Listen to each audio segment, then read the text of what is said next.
is a Cosmic Octave original podcast. Me and Jake running down the street with a handful of comic books, kicking ass and banging chicks and drinking booze No, not and me. smoking Not weed. me. I'm Oh, married. Yeah, well, I'm married. Jake. Can't do that.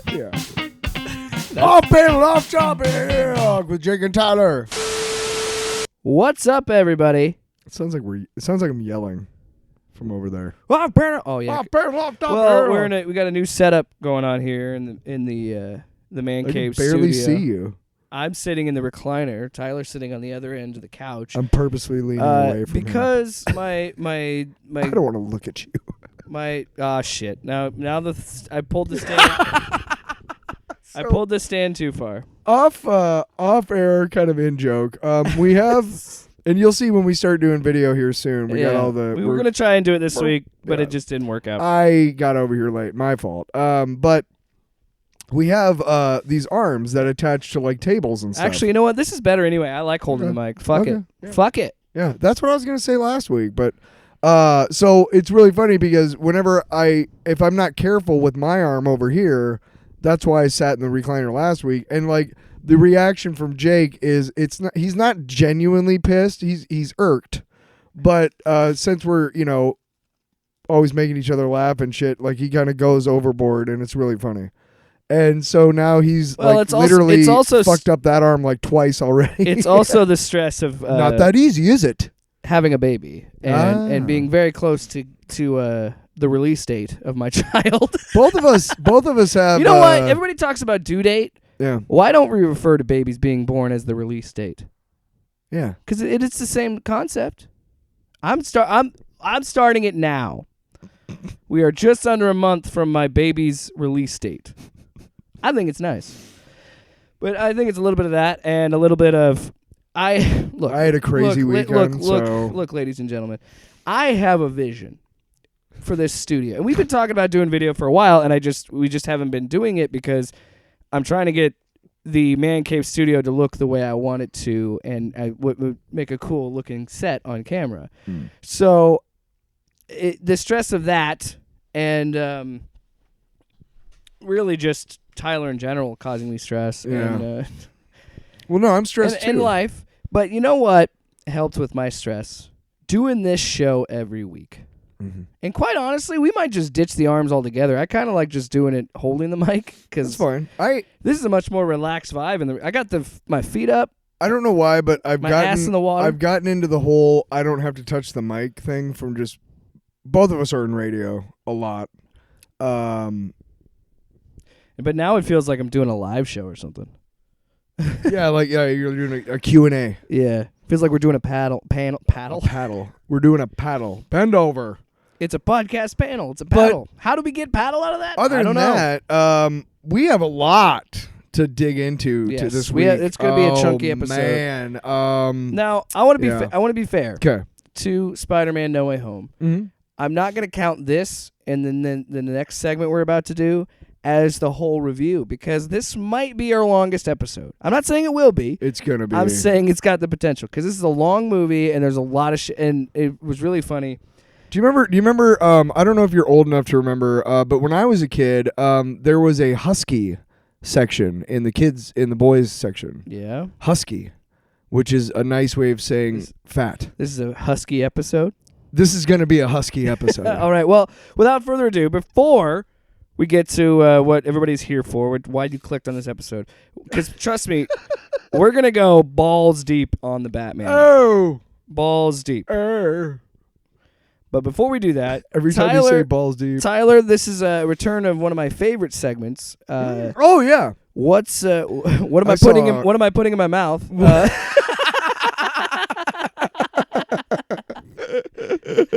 You know what? That is what we're calling it. You know what we have to now? Yep. Can we make that? I want merch. What's going in my mouth? Yeah. Okay. Let's narrow it down. What is the title of this segment? Is it going to be what's? It's always going to be some kind of food. But what's in my? Well, yeah. What's in my mouth? What's in my mouth? What's going in my mouth? What's going in my mouth is too long to put on a T-shirt. Is what I'm saying. So I'm saying what's going in my mouth? Yeah. Yeah, no, that's not. What's going in my mouth? So it's like everything we do. What's going in my mouth is brought to you by this week by Fruit Loops cereal flavored milk. Jake had an idea of how they make this. How do they make this, Jake? They jerk off a toucan. No. That's actually really original. But no, you. So again, like every segment on this show, it's oddly sexual. He thinks that for some reason that there's I'm telling you, thousands of like Tyler, kids in Southeast Asia. Tyler, eating... let me explain. Okay. You told me to explain, and then you explained it. Okay, go for it. Okay, but he All has a right. really great idea. Yeah. So, Tyler pretty much said it, but yeah, I didn't do in the Southeast Asia shit. You threw that in there. There's a sweatshop involved with this shit. You fucking know it. Yeah, they squeeze the Nobody- sweat. They squeeze the sweat out of toucans. to Nobody make the- working in an environment. Okay. So what I'm saying is, because we're never gonna drink this shit. We're stalling, so we don't have to drink it. I said all they did was just take the milk from the bowl of the cereal they ate and just poured it into a bottle. Because why? How else are you gonna make Get a this? bunch of fucking Kellogg's fucking. No, Tyler! It's from the special toucan fucking cow. What's wrong, honey? Well, they released this new fucking product, so now instead of boxing Honey Bunches of Oats all day with a hairnet, I have to eat bowl after bowl after bowl. So anyway, this is Fucking Fruit Loops. this is a Nestle Kellogg's collaboration right here. And It's an unholy. I love it when This is Lovecraftian. I love it when corporations make abominations together. Yeah. By the way, this used to be called Monopolies, but now it's called Synergy. Tyler, can you, since I have to hold my mic, can you open your bottle into the mic? Well, I already did open it. Well, then fuck yeah. you. Well, hang on. All I'm doing is just bumping it against. It's not doing anything. All right. Yeah, nice sound effects. All right, ready? 3. It smells like okay. We're too far away. We can't clinky. But okay, Metaphysical clinky. clinky. 3, 2, 1, drink.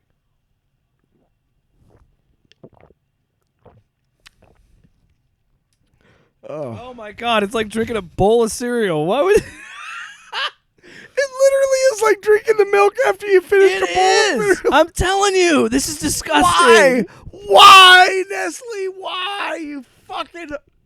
Oh my God! I want some more. You want some more? Oh, no, I'm hooked. It's really. It doesn't get better. Nope. It's just more just like why? Look, if you want, you know what? If you're one of those people who's thank God that had nothing in it. If you're one of those people who How do people finish that shit? if you're one of those if you're one of those people who is like, I really love milk, but it's just not chalky enough, this product is for you. So, what is going to be the what's in my mouth ratings? Because Cake Bites that passed A+, 10 out of 10. But what about? I say we got 2 ratings. Okay, We got fuck yes and avoid at all costs. Avoid And at all this, costs. This gets a big old fat. but Marvel Cake Bites for sure. Yeah, hell yeah, fuck yes, hell yes, whatever. But yeah, this has been another great segment of what's in my mouth. What's in my mouth? What's in my mouth? I don't know why it was a wolf. Like of all, Can I animals. pretend like I have something? Like, what's in my mouth? All right, so Sorry. we're just moving on. So probably bad. now 9 minutes in, we'll put a time code for you because I guarantee you don't want to listen to that. So now it's I time. feel like I just drank like Before we get to the interview, Pepto-Bismol. or the review, of the Batman, I liked what we did to Bacon Fest, and I wanted to do more of like instant reaction. Yeah, So yeah. We talked about Tyler this, has 2 clips. I only have 1, but Tyler has a clip of before going into the movie and a clip right out of the movie. So Yeah. Tyler, without further ado, go ahead and play your clip. Here you go. And this is and neither of them are especially like great or anything, but it shows my state of mind. So here we go. I'm here. I'm about to see The Batman. My showing starts in about 20 minutes, so I'm just got here in the car. I'm going to go get my snacks. I am awash with anticipation. The more I read about it, the more reviews that I've seen, the more excited I have gotten. I haven't been This is actually the first DC Comics movie I've been to in the theaters since, I think, Batman vs. Superman. Every other one I just watched on, whatever. I just But watched. I'm excited, man. I'm going to watch it with anticipation. I'm super, super excited. I will give you my report afterwards, but we will talk to you later. After the movie. Just got home from watching the Batman. A plus. Speechless. You should I hear. haven't seen Wait till you hear a mine. Batman movie like that since I don't know if I've ever seen one like that. It evokes classic Batman, but it like takes it in a whole new direction. It's great. All the performances, you can't even tell that's Colin Farrell. That's hats off to him. Yeah. And can't wait to discuss it with Jake on the show. It was awesome. I'm blown away. Yeah. Yeah. All right, now I'm going to So, take off my Bluetooth. Oh. That's really pleasant. Gotta say. Yeah. So I'm glad that you had that. That was pretty much how I felt. It was something that weirdly, I wasn't really that hyped for a while, and then I just kept. I definitely. Oh, the marketing worked because as the marketing came out, I kept getting more excited about it. And I Well, think, you automatically have a better, have a more invested interest. Like you're more of a Batman guy than I am. Batman's my favorite superhero. Yeah. So I love Batman, Yeah. and so here is my I can't wait. I've heard reaction. This is even better than you think because this is a special guest appearance from Luke Moyer. So this is an What? impromptu Batcast reunion for this segment. Okay, it's not playing yet. Did you hook yourself to Bluetooth? Because I took mine off. Yeah. Okay. So that's fucking on you, not me. I took mine off. I didn't. I thought it connected. It did not connect yet. Sorry. Here we go. My fault. It's always your fault. Garage. So I'm in the parking garage. I'm with Luke here. It's an impromptu Batcast. I'll be quick for the rest of the show, but fucking good. Yeah, that's pretty much my out of the theater reaction. Incredible. And I'll say it here. Hear our wives talking My in the favorite background. Batman movie, number one, with a As bullet. soon as the movie started, full hard on. Just full hard on. Every time they play his theme, it wiggles a little bit. My wiener wiggles a little bit. My pants were extremely tight throughout that movie. Well, anyway, on to the show. Pretty much. Pretty much. You know what? I knew. No, that's a movie I wish we. That's a great way to tell it. My pants were pretty tight throughout the whole movie. That was one of those scenarios. I wish that's a movie I wish we could have seen. All three of us could have seen that together. yeah, because dude. well, we watched it out of we went back home to Omaha for a baby shower and stuff, and we got some maternity pictures and all that, and then we went to see the movie, and we made something fell through with where the friend we were staying with. They got sick and non-COVID related illness, and so we just decided to come back home, and to keep each other awake, I just talked about the movie for 2 fucking hours in the car because I couldn't stop. And You guys came home last night? yeah. Oh God, I didn't know that. Shit. But anyway, the whole thing is I had a friend tell me this. Friend of the show, Box Office Bros. We friends of the show, Corey and Chance do that show. They're doing their review too. My buddy Chance, he texted me and he goes, "I don't know how to explain it to you, but I want to see it again." And I was sitting there with Luke, and it was not a bit. Like the boner shit was a little bit of a bit, but not quite. But because we did feel that way. But I said right no, after but the sitting thing, I was like, sitting in yeah, the theater, that's I'm like, accurate. start it up again. I'll watch another 3 fucking hours of this. Like, it's unreal. Honestly, the only thing I didn't like about the movie had nothing to do with the movie, and that was the fact that I got they put so much fucking shit in front of movies now. That I got there about 1:10. My movie started at 1:20, and from 1:10 to 1:20 is Maria Menounos, and then from like 1:20 to 1:25 is commercials. And then there's like Yeah. 19 previews, and by like the 13th one, I'm like, I'm ready to watch my fucking movie now. The thing is trailers. I think trailers in front of movies are almost useless at this point. Did you guys have a the DC thing they came out with earlier this year? The sizzle reel? Yeah, did you guys have that right before the movie too? Yeah, I don't think so. That's how my movie started. It went from previews into the sizzle reel into the Batman. No, ours just it had the previews and then right to You had didn't see the sizzle reel. right to Huh. the Batman. Huh. Yeah. By the way, loved the Well, my Let's get theater to it, experience was man. interesting because we went to an Alamo Draft House, and this is the first time. Oh, so you were more like a flicks. Okay. Yeah, so that was the first time I'd been to one of those in a while, Mhm. and we got there a little bit earlier than Luke and his wife, so we just kind of hung out. Do they also play like funny shit like Yeah. Flicks does? Because that Well, they were doing like old Batman, the animated series toy yeah. commercials. I and love shit seeing like that. Star Wars movies at Flicks But because we stopped at they have a bar, so we Yeah. stopped at the bar. I got a beer, and then we went to the movie, and that one beer I think I drank a little too quick because I wasn't tipsy or anything, but I was like starting to feel a buzz. It also indicates that I'm not much of a drinker anymore. And then silly me was like, well, we're here. This is a 3-hour movie. I'm gonna get another beer because I'm gonna nurse the shit out of that thing for 3 hours.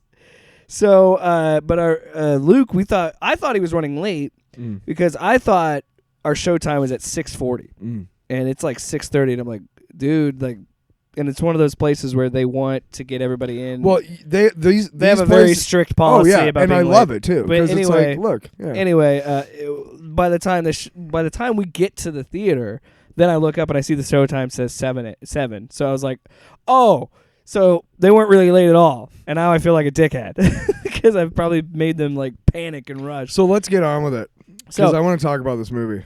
I will say this though, the special Enigma popcorn for this movie from Alamo, delicious. Enigma, huh?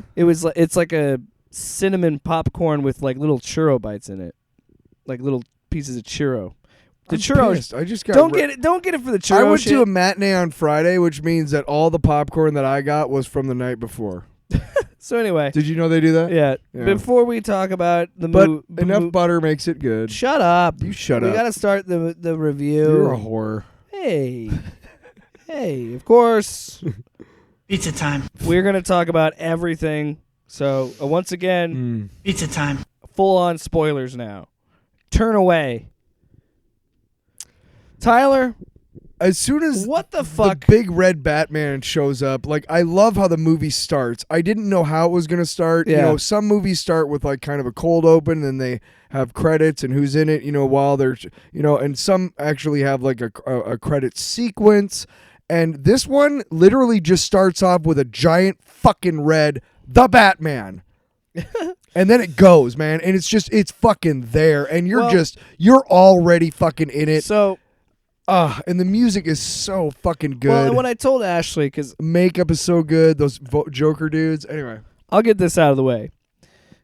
My opinion of the movie is this. I think it's my favorite Batman movie, and the reason I like it the most of any Batman movie because I think it successfully incorporates everything that makes Batman Batman. yeah. So it pulls from everything. There's inspiration from Keaton's Batman. There's inspiration from Nolan's Batman and the animated series and even Earth 1 Batman comics. So there's so much that they're pulling from everything. You could and make. that's you probably you why I could- love it so you much. could make the case that Colin Farrell is pulling from the fucking Batman series of the '60s a little bit with his over the top Oswald Cobblepot. But here's the thing: it is over the top, but it works for the character.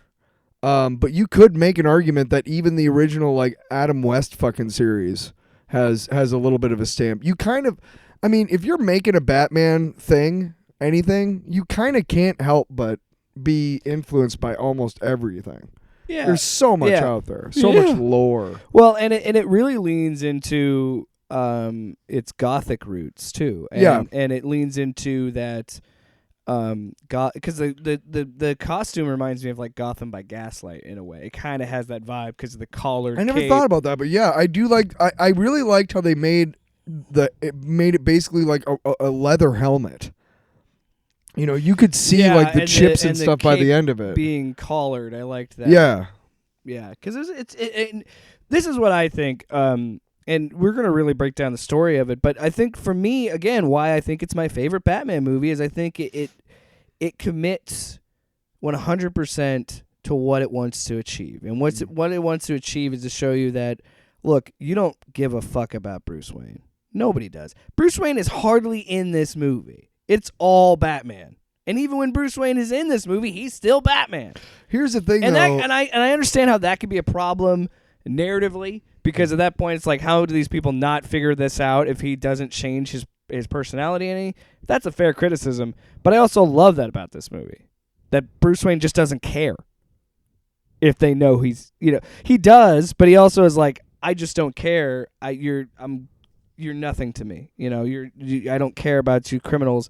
And that shows differently at the end of the movie, because towards the end of the movie, I think he finally learns that all this anger and broodingness and this distance doesn't help him. Well, I think that's because of what happens to Alfred, honestly. you want to know my favorite thing about this movie, honestly, more than anything about any other iteration of the Batman ever? Any makeup artist knows that when you put a mask on somebody, you have to have some eye paint, or else it looks fucking weird. If you want to make it look like the comics, you got to have some black eye paint to cover up the skin that's showing. And every Batman from fucking Keaton, I don't know about West, but Keaton, Kilmer, Clooney, all of them. Bale, all of them had to have black eye paint to have those masks. And every time they show him a bunch of times after he gets done being Batman, he takes off the thing and he's got like, it looks like he looks really goth, like a goth kid. Looks very emo, yeah. Right, but it's just, hey, he hasn't wiped them, and I think they even show him wiping off the eye makeup at one point. Yeah. I think they do, and it's like, fucking thank you for giving me that little thing. what's I'm funny? not an idiot. You know what's funny is the first movie to ever do that was Kick-Ass, to ever actually show that process. I like that movie. How do you not like that give movie? a shit about Kick-Ass. But I'm just saying Nick Cage was the first one to do that on screen, not any Batman. It was Nick Cage. Yeah. And even in this movie, they don't even show him putting on the eye makeup. That's all I'm saying. That's one of the reasons. Yeah, they don't show him putting it on. That's one of the reasons why I loved it too. Is just that little detail of him having the raccoon eyes and having that smeared makeup. Yeah. Is just the That was like that probably little Yeah. level of detail is really cool. And it's amazing that we haven't seen that really in a Batman movie ever before. And yeah, there's just it's so hard to talk about this movie. Because there's so much I want to talk about. But well, in the other movies, real quick, in the other movies, I don't want to spend forever on eye makeup. No, but in the other movies, he's constantly going back and forth to the Bruce Wayne that is like the public figure. Right. And in this movie, he doesn't. He doesn't that much. Yeah. So even at the funeral, he's still brooding and doesn't say shit. He doesn't have his eye makeup. What? He doesn't have his eye makeup on. No. He just doesn't say anything. Will you just stop? I don't know. Talk about the movie, please. Anything than this eye makeup discussion. I'm one out. I really liked the vegetable mask. I want to get one. No, I don't like that. What? I like that he has a diary because again, how this is Batman and more Batman than a lot of people think is we really haven't had a Batman movie with narration. This is the first Batman movie to incorporate narration. Yes. And if you've read a Batman comic, it's all internal monologuing. It's all captioned monologues from We're Bruce. getting Batman who knows he's far enough into being Batman that he knows what he wants 2 years to in this story, accomplish. yeah. But he's not far enough in it that he has completely figured it out. And this movie is largely about him figuring out what it takes to be Bruce Wayne and Batman in Gotham City for the best of Gotham, to give the best that he can to Gotham. And it we'll get to the end scene obviously, but that's a big part of it. I had a burp. That's disgusting. The movie is an interesting start because I was thinking, because this whole time I love that they say it's like he's 2 years into it, He's still kind of young. He's still kind of figuring things out. But we skip his origin story, which thank God, because I was sitting there. I was really sitting there. I noticed the binoculars at first with that first shot, so I was like, wait a minute, this is a little off. But then also feel my brain start to turn, my gears starting to turn to being like, well, maybe this is still Bruce trying to go to the thing. And then thank God it wasn't. But this is why I love this opening scene, and why I love it that the Riddler's in the first shot of the movie and not Batman, because it immediately smacks you in the face with its tone. Like, it clubs you in the back of the head. Fucking creepy when you finally when he's see walking him by just and you see his standing there. glasses.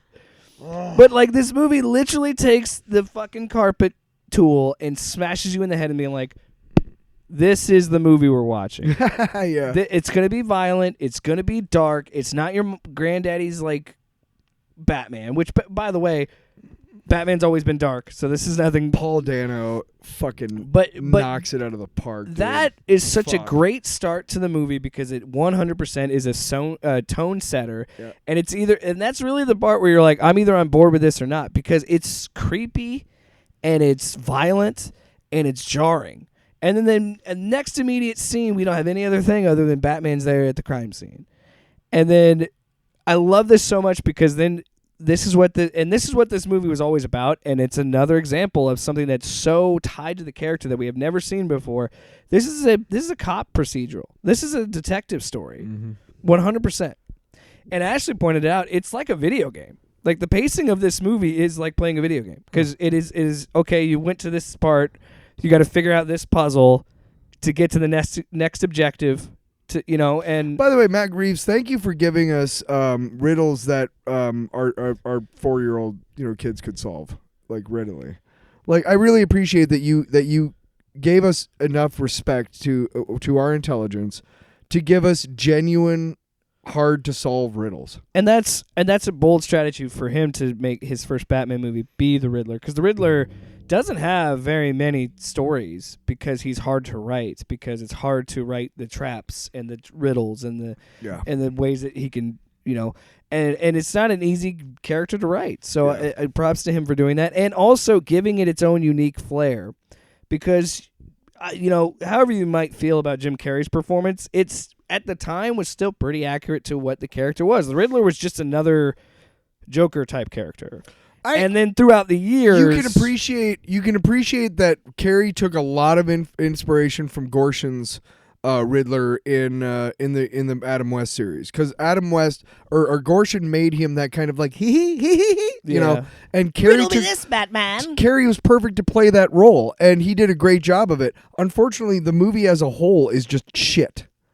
I watched it the other day, and I barely made it through. I fucking love that movie. You gotta be kidding me. Just for how bad it is. Okay. I know it's garbage, but well, you gotta understand, that's my. All I gotta say no, is no. Listen to me, motherfucker. You grew up. You had Keaton Batman when you were a kid. Guess what I had? I had fucking Schumacher Batman. So I get it, shit.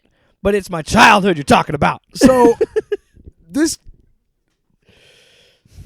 Also, when are we getting Batman No Way Home? I want that. When are we gonna get all the Batman Two-Face back? is robbing a bank, and everybody in the What do city you do? is No, suddenly we're not there, doing this. You know what? Hey, save it for the Batman commentaries. Save it. Because I want to talk about the good Batman movie with the Riddler in it, The Batman. Okay.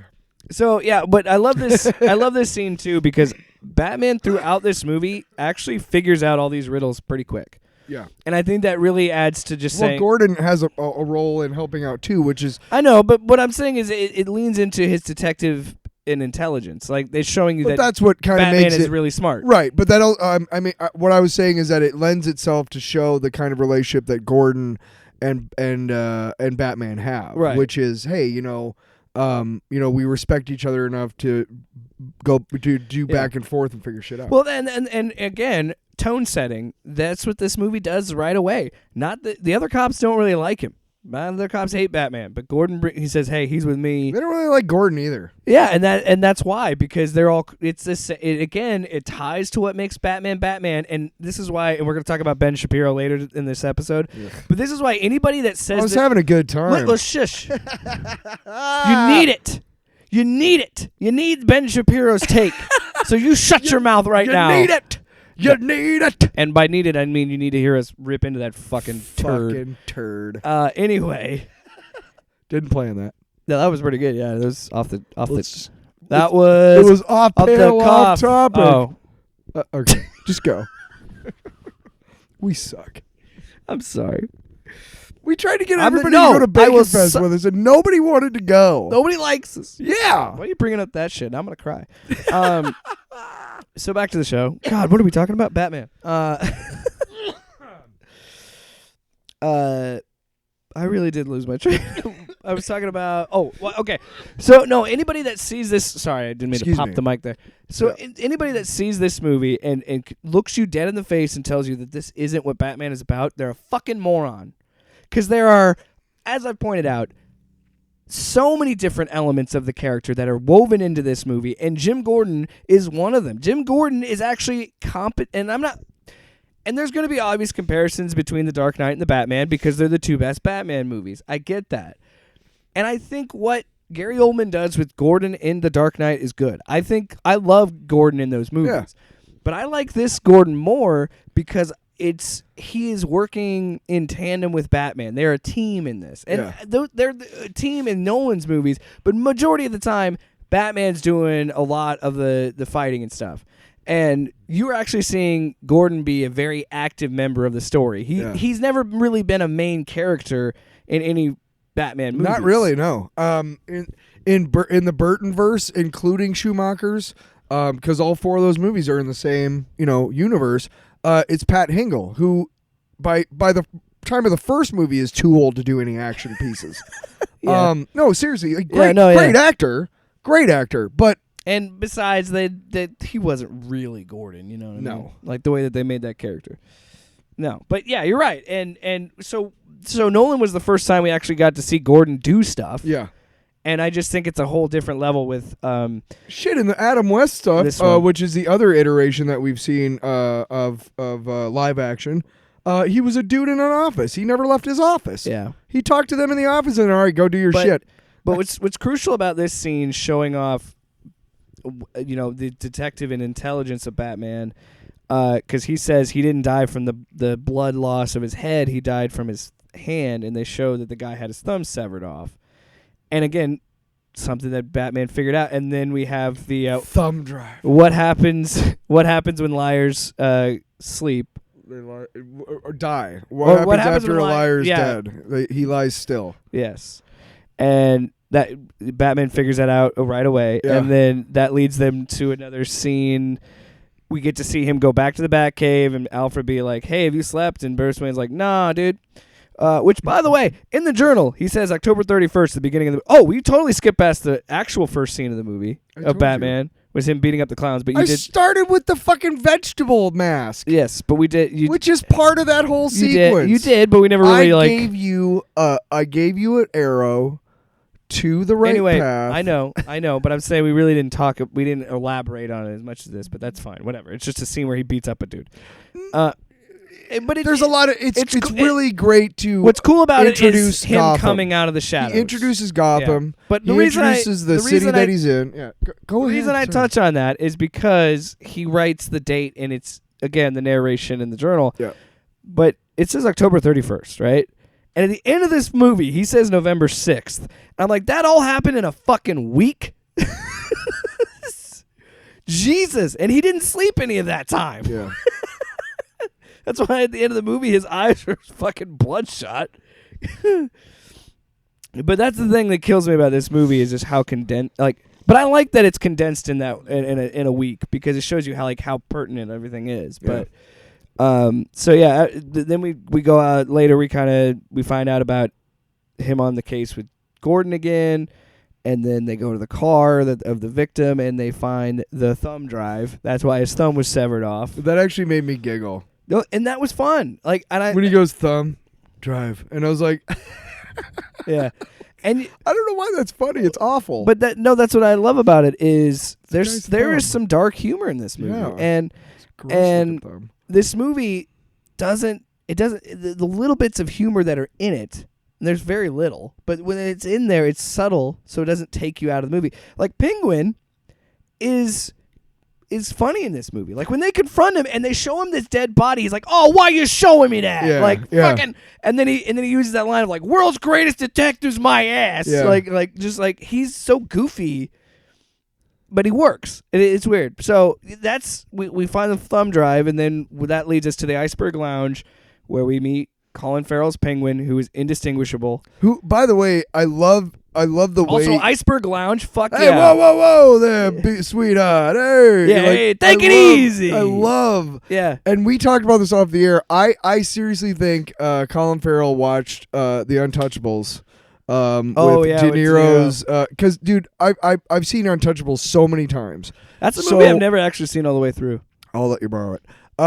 But one of my favorites and one of De Niro's best performances. He's not in it a whole lot. He's probably in like 5 or 6 Is he scenes. Al Capone in that movie? Yeah, but he's the main character's Elliot Ness. It's Kevin Costner and Sean the Connery, team whatever. that takes out Capone. Right, but he does show up and he has his own set pieces, whatnot. But I really do think because he has the same like mannerisms, the same accent, like "Hey, sweetheart," hey, Yeah. it's just the whole. But man, what a! I'm really glad that Russell Crowe or that Colin Farrell did not go down the Russell Crowe like path of like the douchebag, like foreign sounding actor, No, he seems I don't know where you were going with that, so I no, just kind of. but like Russell Crowe was like Yeah. the and Colin's from Ireland, so they're not. Another example of what I love about Pattinson is when he goes to the Iceberg Lounge. Luke was it's the twins, but Luke was like, "Is that a reference to Tweedledee Tweedledum?" Like, but Maybe. I was thinking maybe, but maybe it's just a cute little trick. But anyway, he goes with like the twin henchmen.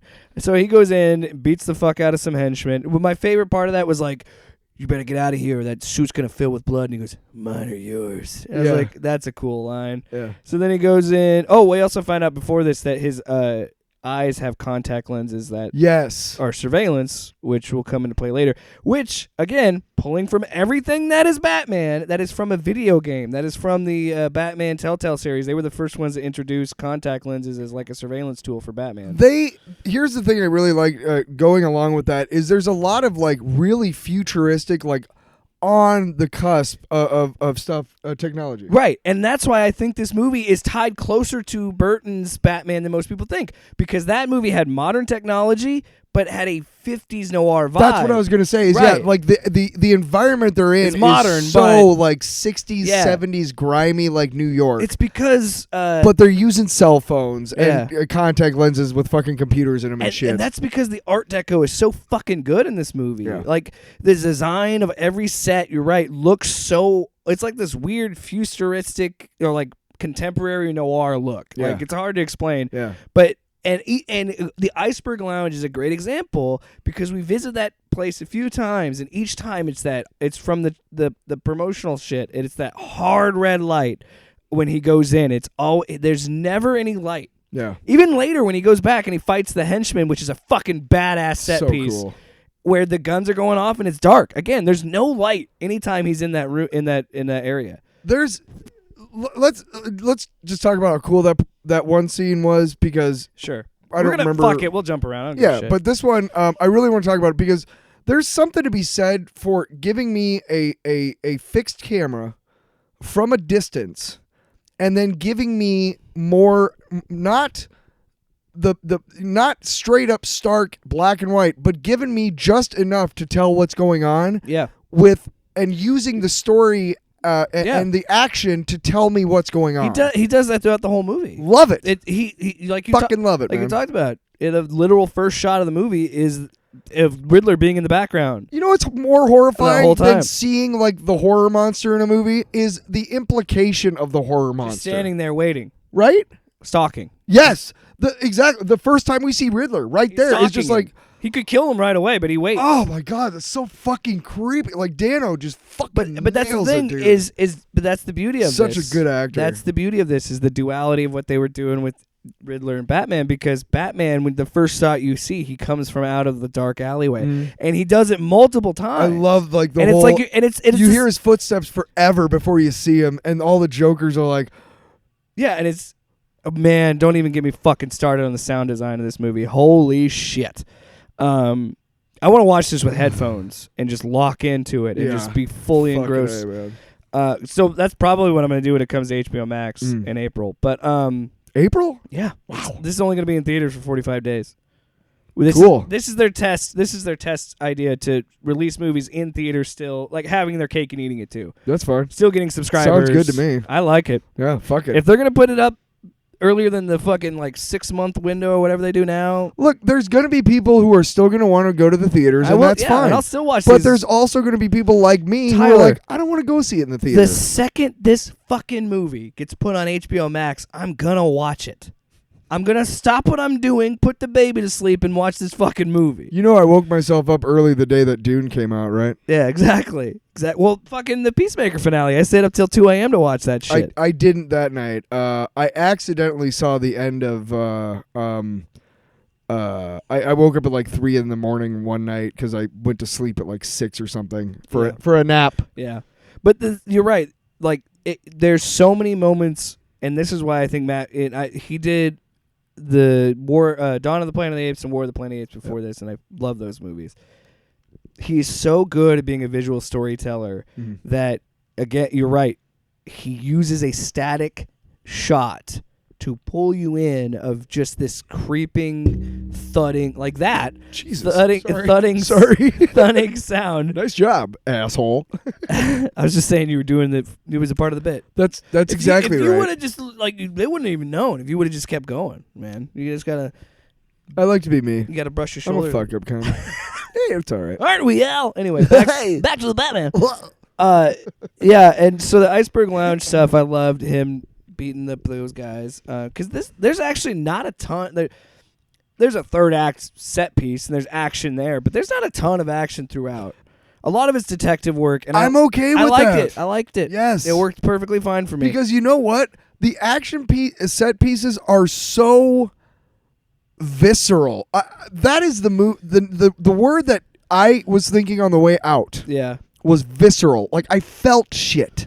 I felt terror. I felt exhilaration. Every time I felt anxiety. I felt the rush of the Penguin being like, I got you, and then I felt the anxiety of like, here he comes anyway, and you're like, oh fuck. Like, I felt that shit. And dude, that's to me is the mark of a good filmmaker. Yeah. Is I felt the emotions that the characters were feeling as they were happening.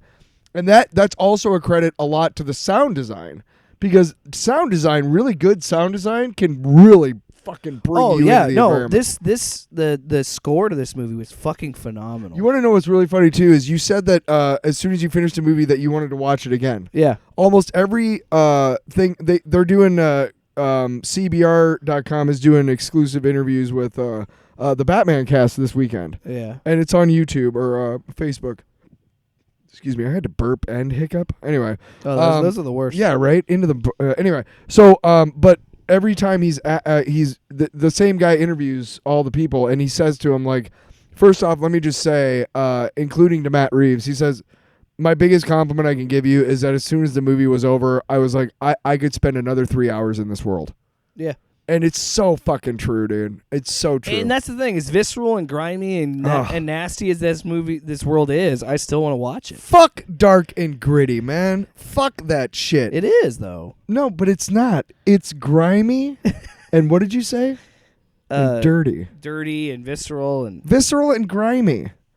I'll take that any day over fucking dark and gritty. and to me, it's also a great example of what this character can do and what this medium can do when you let people, where you say, okay, yes, we have that main canon continuity that we have, but here's this Elseworlds movie that's the Batman, DC, or this Elseworlds Joker movie, like, and I think DC gets that, and they've understood that, okay, we can't beat Marvel on their terms and do it. So how we're gonna compete with Marvel is take what they've done and built an intelligent enough audience that we can say, okay, this Batman isn't connected to this; it's its own story. And it's fucking working, dude. Yeah, DC DC is so much better at these single movies where you. And granted, James Gunn's movie is like a requel where it's like a reboot sequel. It's still tied to the DCEU, but it still was a movie where he was allowed to do whatever he wanted. Yeah. Reeves got to tell the Batman story he wanted to tell. And Yep. I think DC is starting to understand if we can put up the money to get these filmmakers that really care about this shit, it'll Yeah. work out. The interviewer, I fucking hate this, but of course he's like, is there any extra material? Is there a different cut? And Reeves is like, no. This is exactly the movie I wanted. I think and Warner Brothers gave me the exact movie that I wanted to make. He literally looks at the camera and goes, there is no other cut. You know who you are, you fuckers. Well, and I was talking to Ashley about this, and I said I don't think this movie would have changed my opinion on it either way if it was rated R or not. No. And she was shocked. She goes, "It wasn't rated R?" And I go, "No, that was PG-13." I was like, they skirted the rating as much as they could. Yeah, all that happens when that happens is they just keep resubmitting the movie to the MPAA. They got their fuck out in the beginning. Yeah, I mean, happy fucking Halloween. All that movie Regardless- studios do, they just resubmit it to the MPAA after they get notes Regardless, this is kind of until our they first. get the rating they want. He goes to the Iceberg Lounge, meets Penguin. Penguin says, "I don't know what the fuck you're talking about. Yeah. Get out of here." And then that's where he sees Selena Kyle. Then very creepily surveils her from afar. Yeah. But he gets out of his... And he does this a few times, which I think is funny because it's like, okay, I understand why he got out of his suit and did more of like a stealth approach. But then it's also like, that's still a lot of shit to put back on, dude. Yeah. It But doesn't look like anyway, it's- he follows her back to her apartment, finds out that she puts on this little cat suit, and she goes out to get her friend's passport back that was stolen from her. And that's where he's like, "Selena, what's going on? I need you to get me inside the Iceberg Lounge. I don't believe Penguin, you know." Then so she agrees because he said he'll help her find her friend. Yeah. And this is where we get to see what he sees through the lenses, because she puts on his contacts and he goes in and she meets that's where she finds the DA. And because this whole movie, in the background, we keep seeing this talk about Salvatore Well, before this happens, by the way, the police commissioner who shows up at the first crime scene and then he gets been killed. Yeah. So Well, the next... You're right. Because this is a great example. I'm glad you brought this up. I'm glad you reminded me, because this is a great sequence of why I love this interpretation of Batman and Jim Gordon's relationship. Because they get into a big fight because a cop tries to touch Batman. He like slaps him away, like fuck off kind of thing. Yeah. And then the interim commissioner's like, "No, I could get you for assaulting an officer." Yeah. And Gordon's like, "All right, just let me talk to him." And then like, "All right, everybody get out for 2 minutes." And then he gets up in his face, like he's giving him the fucking business, and like talking shit, like, "What the fuck you?" But in reality, he's whispering to him how to get out. Yeah. He goes, "You got to hit me." He goes, "What?" He's like, "You got to hit me, and then here's a key. Take this door, go up here or whatever." So then, yeah, they're talking, and it's just it's such a cool scene because it's funny. It's kind of funny, again, it's a little bit of humor in there, of him being like, because he gets up in his face and he's like, "Listen, you gotta punch me in the face." He actually says he talked about that, and he told Pattinson to just hit him. Yeah, and he really punched him. He's like, "I wanted to make it authentic." I'm like, "All right."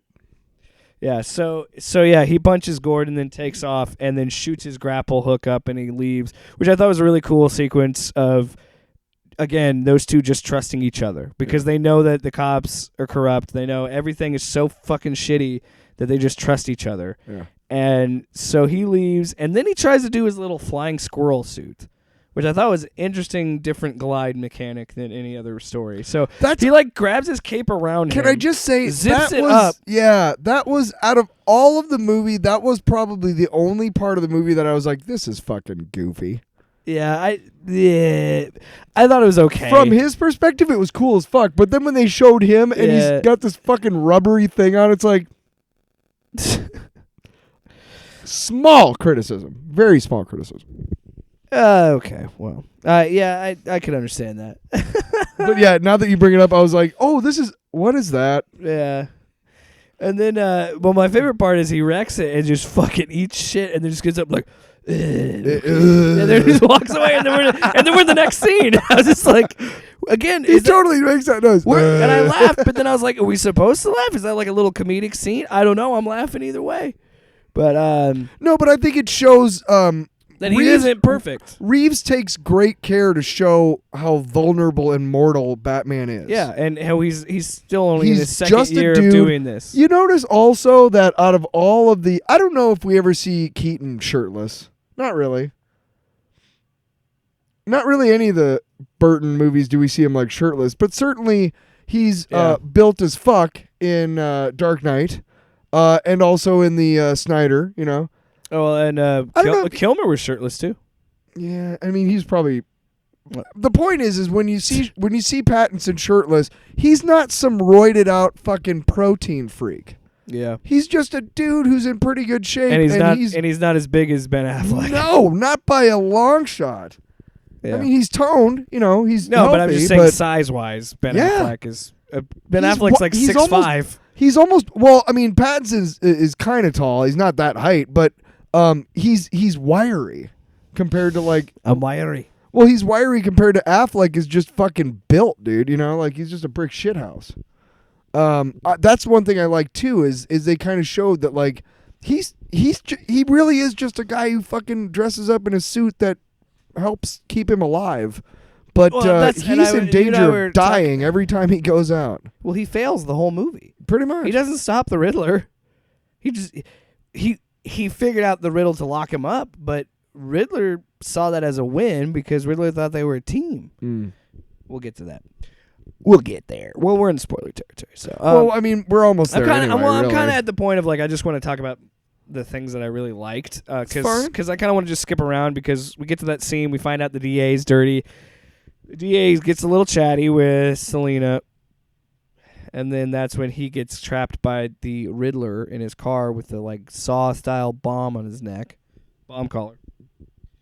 And then that's the scene from the trailer where they ram him through the funeral service for the commissioner. And then he gets out with his mouth taped. It says, "No more lies." He's got the hand thing, and it's a phone call from Riddler. And then we see that static shot of Batman walking into frame again. And it's a great scene because Riddler says you have to answer 3 riddles in 2 minutes to take the collar off. And every riddle is related to justice. And Batman, again, figures it out almost immediately each time. He's like, it's justice. And like, bribes. It's bribes. And like he was like immediately on it. And then he's like, who's the name? And that scene is harrowing because you can see the fucking timer on the neck collar. And so you can actually see it ticking away. And this guy literally rather died than give out the name because he's like, I'm fucking dead either way.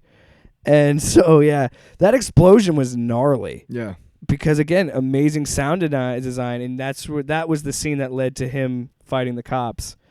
And that whole...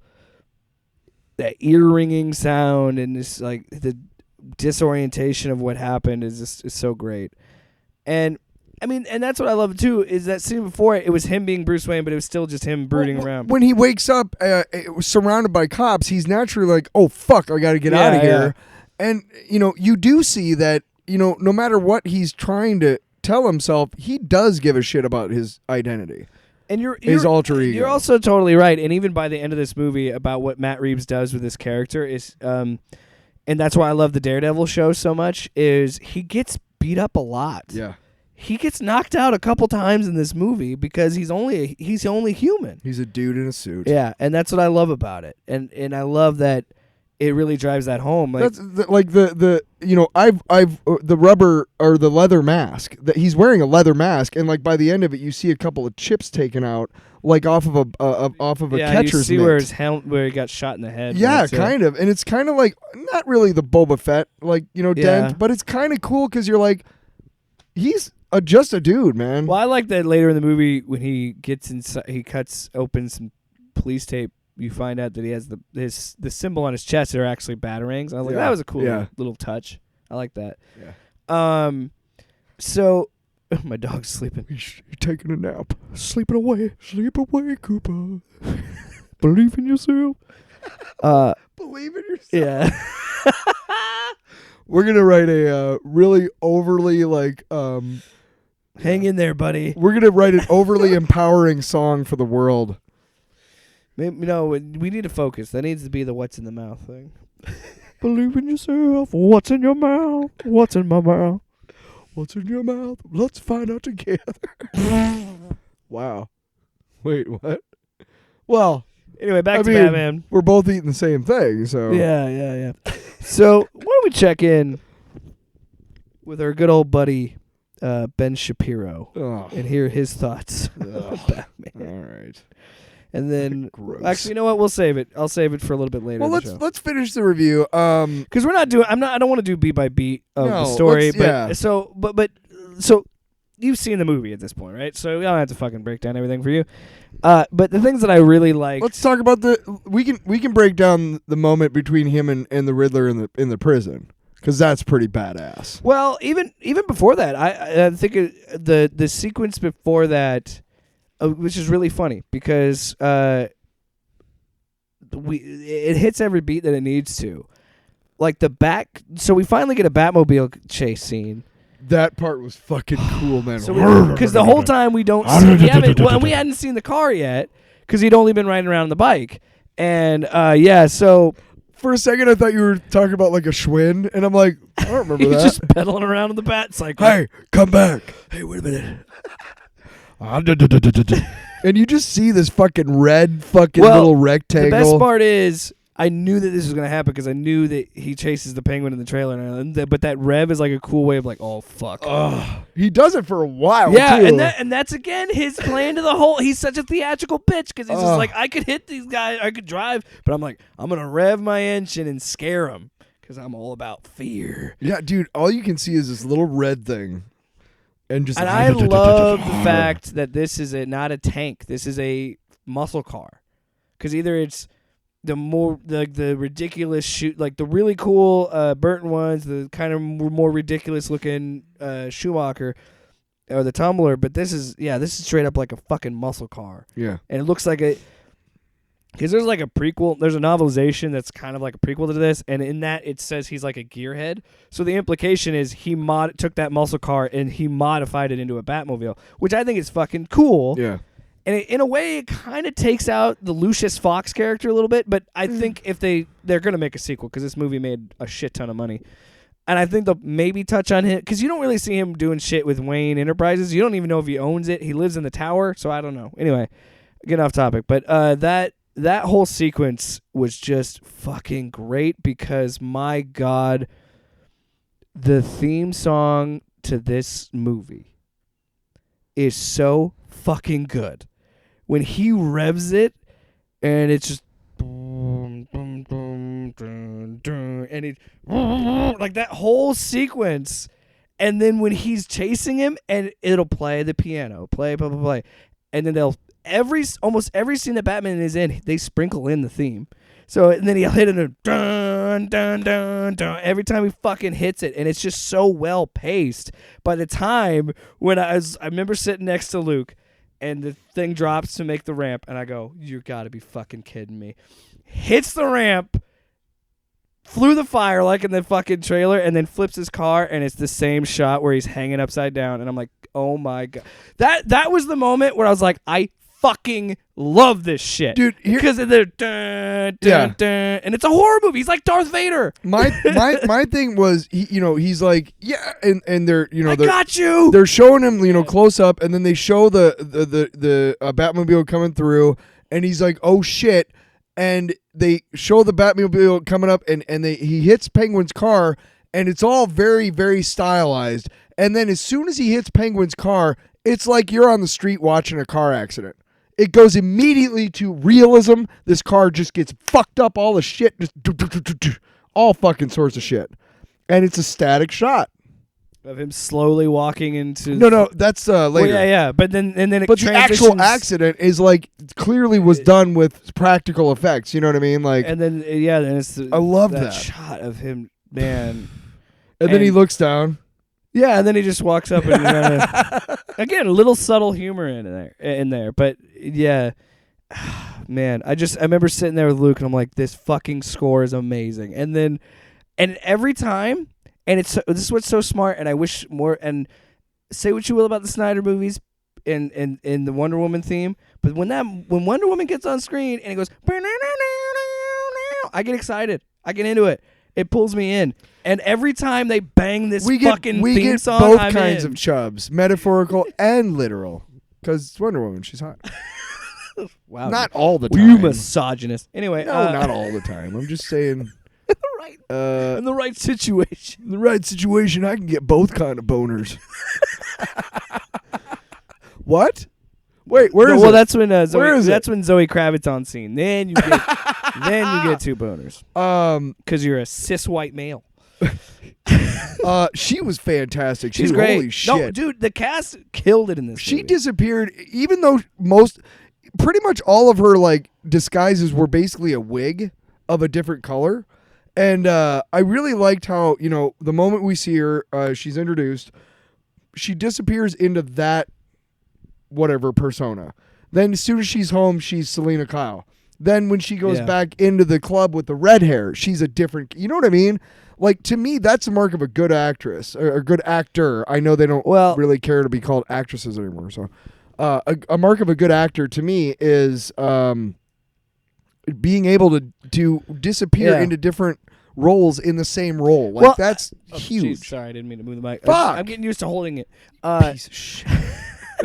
Fuck you. Well, that's the thing too about Zoe Kravitz. She's just so good in anything she does, and when it was announced, honestly, I was totally in on Pattinson when he was announced too, because I was like, you guys need to understand, he has done so much better movies than the Twilight shit, and he's a really, I don't even consider him the same dude. he's a fucking great actor. I don't even. You know what? As far as I'm concerned, Robert Pattinson was not in Twilight. He kills it.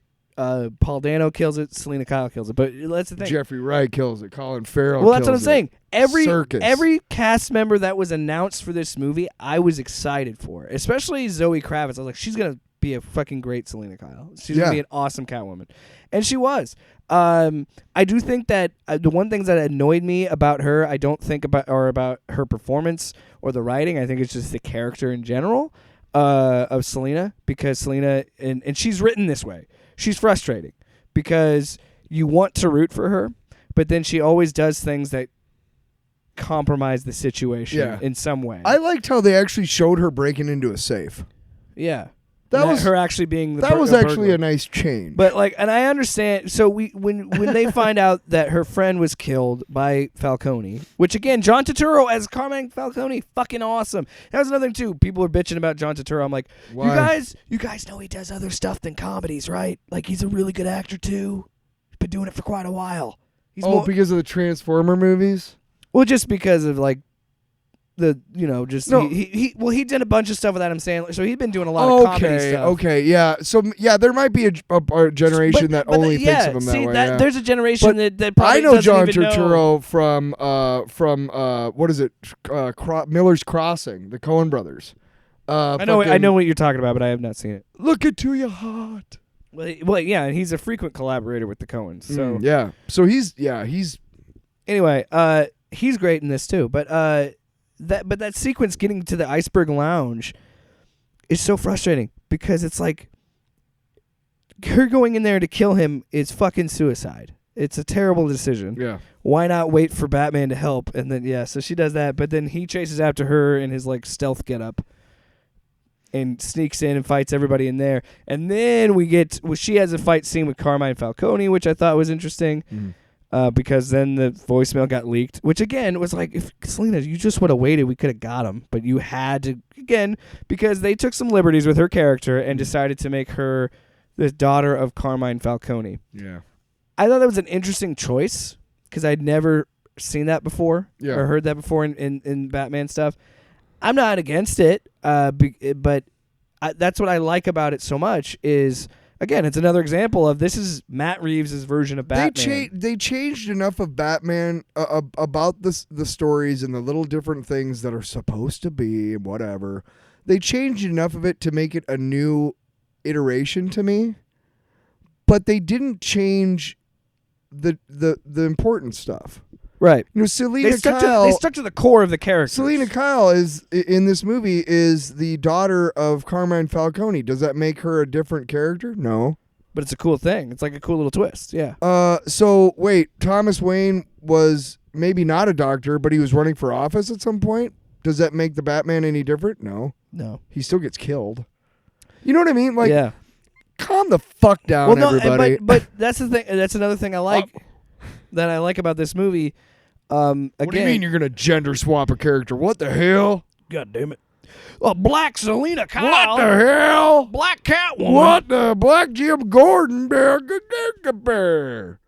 Oh yeah, there's a ton of right wing shitheads out there that are like, well, all the white people suck and all the people of color By are the way, good. when I see one of you fucking shitheads out there with like those Punisher like flag, you know, like you're trying to be so tough. Yeah. All I see is a fucking big old fucking jar of Gerber's baby food with fucking wheels on Just it, like you and pussy. your fucking stupid ass trucker convoy. Seriously, you aren't tough and you're not cool and you're probably a fucking giant coward. So shut the fuck Yeah. up. Well, no. Yeah. Most of those people are fucking losers that are just grifting. Fucking Like a Ben Shapiro or like there's a lot of the them in my quartering mom's or building based on the fucking stickers on cars. I you know what? One of these when we used to do tinfoil radio, we used to take down people that we thought were dangerous and share conspiracies and were really just shitty people. I want to do that on this show and talk about grifting assholes like that who are like the quartering or geeks and gamers, and RK Outpost is the one that I saw on Twitter that he brought up in his review of this movie, saying that all the black people or people of color are good, and all except for Batman and Alfred, all the white people are bad. And it's like, Ben, no, but here's the thing. should we tell him about Malcolm X? Well, here's the thing though.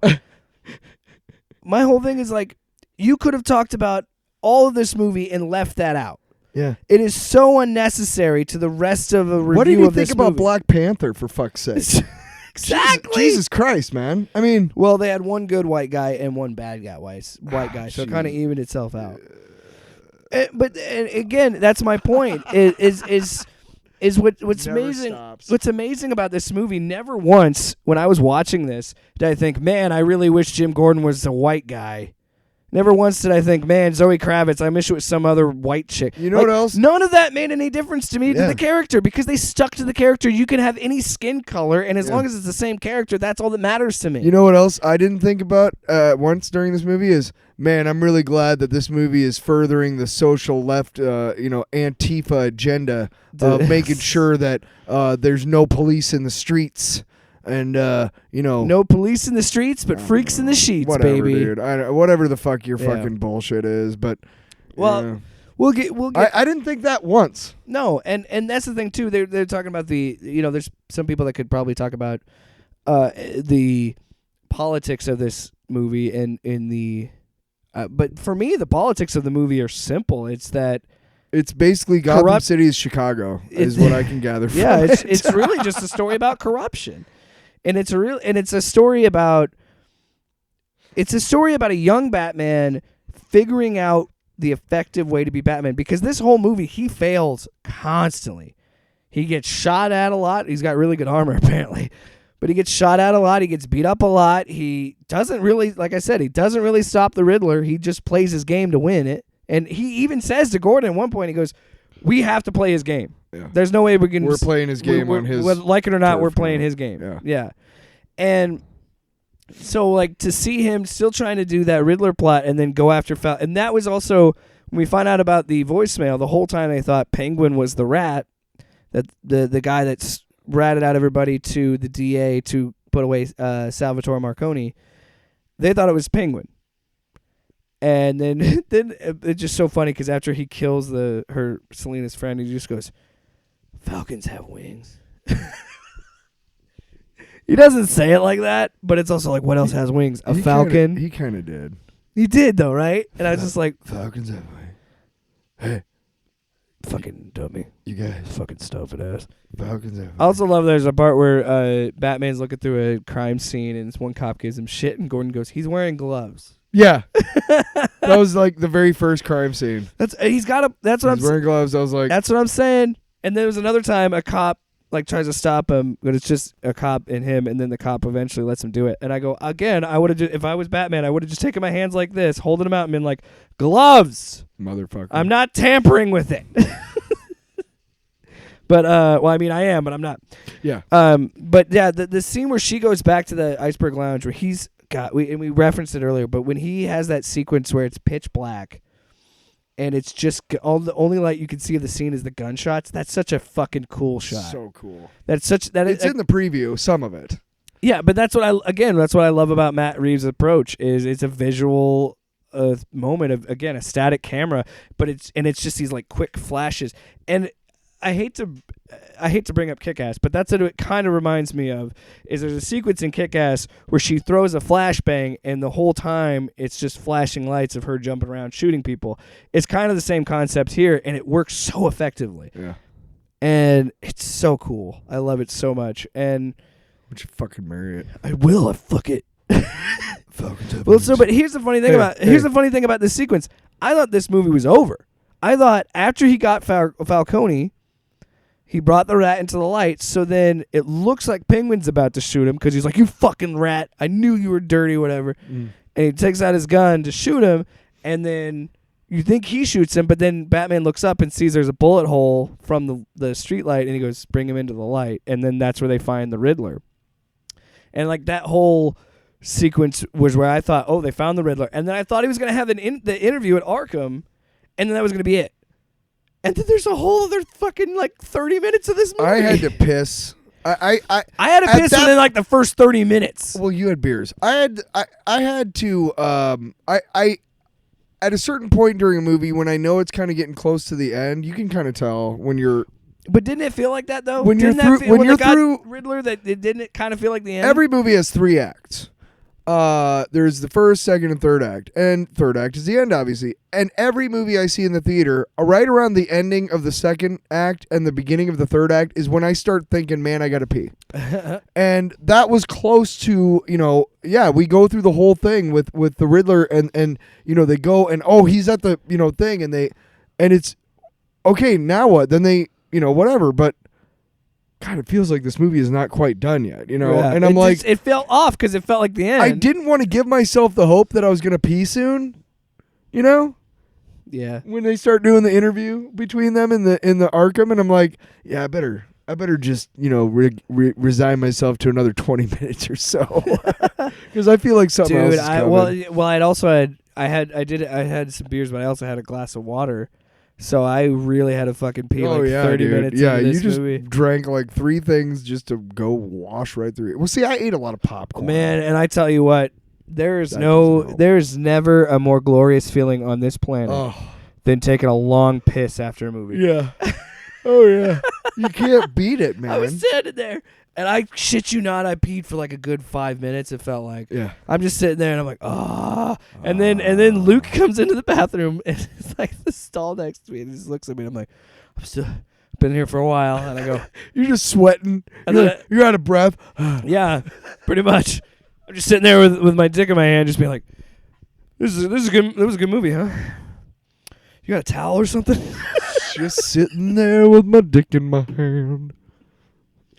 Sitting there with my dick in my hand like the Riddler when he got caught. Speaking of dick in my hand, I gotta pee. So Riddler, he gets caught. He starts his conversation by saying Bruce Wayne. He just keeps talking about Bruce Wayne. So then it kind of like sets up the scene where Batman, there's a lot of tension right away. So Batman has this look on like, oh, fuck, this guy figured it out. Bruce Wayne. Yeah. That was fucking creepy, Yeah. dude. Yeah, I thought the same thing, too. I was like, holy shit, he knows. Yeah, and so then we also have that cool shot of Batman looking at the security camera being like, does this guy fucking know who I am? Yeah. And because, he'd already targeted Bruce Wayne after that, the whole thing, the car chase with Penguin, so we knew that. And that's where Alfred ends up in the hospital, which I thought was interesting because I thought they were going to kill him. I really thought they were going to just fucking ice Alfred right there. But Yeah. I really liked that scene because that was, I think, for me, where Batman's emotions flipped. Because he says that's the first time I felt afraid to lose someone. I thought I'd never feel that again. And then they have the moment where they hold each other's hand, being like, "I love you. You're family to me. You're my father figure." Yeah. So the whole Arkham sequence is really good, and amazing. And that was the first time we really got to see Paul Dano's face, because his face had been covered the whole movie. I love like when he loses his shit, when he realizes that Batman is not on his side or whatever, when he loses his shit and he just keeps drawing out words. Like I can't even I'm just watching this performance and he's like, no, and it's just like, Yeah. I don't know. Like, it's hard to really give good unhinged on screen, Yes. and he fucking nailed it, dude. Again, it hits the beats. Ugh. It hits the beats of the Batman movie where we have an interrogation sequence. And it's not trying to be The Dark Knight. And I love that about it. Yeah. I love that it's not trying to replicate what they did there because it was done so well. Why try and do that? Do your own version of that. Mm-hmm. And yeah, that whole sequence is amazing. And then him saying like you're my best, and it's the same kind of intent the Joker had, but it's not the same. I thought they were gonna try and shoehorn some shit in that he was like Bruce Wayne's forgotten brother or some shit. I thought, Luke thought they were going to do Hush because in the animated version, the adaptation of it is Riddler is the main villain, not Hush. Huh. In the animated version, he's like, I thought they might have done that. And they and I think Hush might be the next villain because they had Hush on the screen when he had his whole unraveling of saying the Waynes were dirty and the Arkhams and the Waynes are the most wealthy family. They made these lies of this renewal plan, but they just shoved a bunch of ornaments. You could do Hush and Court of Owls in the same movie. Yeah, You could do but it. if you look, there's a guy, the reporter that Bruce Wayne had killed by Falcone. Right. Well, that Falcone, we find out Falcone killed without Wayne's knowledge. Yeah, he just wanted him to rough him up, and he killed him. But he wanted to quit politics. no, he was trying to cover up the arc. Yeah, he was trying to cover up Martha being that she At was the end of the movie, Martha was institutionalized. Right, but at the end of the movie, it's revealed to Bruce that by Alfred that Thomas Wayne was always a good guy. He wanted to quit politics. Falcone told Batman that Thomas wanted him to Hush take care of the problem. Yeah. But that wasn't the case at all. But anyway, the reporter's name is Elliot. Yeah. And Thomas Elliot is Hush. So I was like, is that them trying to reference? And then again, having Hush, like they really emphasize the Hush money part of that. Oh. But like that sequence is great. But then him explaining again, this is how the movie gets, like you were talking about, ripped and pulled into our reality because we have Riddler talking about, you were never an orphan. You were an orphan, but you never were because you got to go back to your little Wayne Tower and live and look down upon all of us while I got stuck in these orphanage houses with 32 a room and living in this shit. And your family promised to take care of us with the renewal plan and it never happened. And like to see again what was so cool of like having that moment of Bruce's personal life and Batman converge and seeing that look of I feel like in that scene Batman in a way sort of levels with him, but not all the way there because he still thinks he's a fucking psychopath because he is. But I love the fact that when he finishes off because he brings up Bruce Wayne again, he goes, Bruce Wayne, the one that we never got. Yeah. And then if you watch, this is again the subtlety of this movie and the subtlety of Pattinson's performance. Because Robert Pattinson's eyes go from like narrowed to looking when he finds out he still doesn't know he's Bruce Wayne. You notice how wide his eyes got, and it's back to that eye makeup, really making those eyes pop. Mm-hmm. And so and that moment, and then he immediately flips on the switch to be interrogation Batman of just like, okay, you don't know who I am, I'm gonna fucking get some answers again. And then we hear Riddler give out his plot of the real change. And he said that he had vans parked around, and Batman goes, "Where are they? Where are they?" And he punches the glass trying to get to him, and then he leaves. Well, then they start exploding. Yeah, well, no, but then it cuts to him going back to the house where he found earlier finds where all the drop heads are. Which is the drop a weird drug they made for this movie? I don't know. Anyway. And then so he rips open the carpet with the tool that was used to kill the mayor, or was that the mayor? Yeah, that was the mayor. Kill the mayor. Yeah. At the first scene of the movie, and then he reveals like, oh shit, these are where all they are. And as he sees them, it's cut together to show yeah. the fucking vans going off, destroying the seawall of Gotham, which is fucking crazy. Like, this movie, I will say I didn't know there was one. this movie does kind of take a leap to go from and it still feels realistic. I'm not saying it doesn't, because again, that could happen. Somebody could blow up something on a seawall and flood your city. You could probably do that in New Orleans or Do something. you guys remember Katrina? Exactly. But I mean, it really jumps Jesus into Christ! Can I miss the fucking microphone stand once? just once.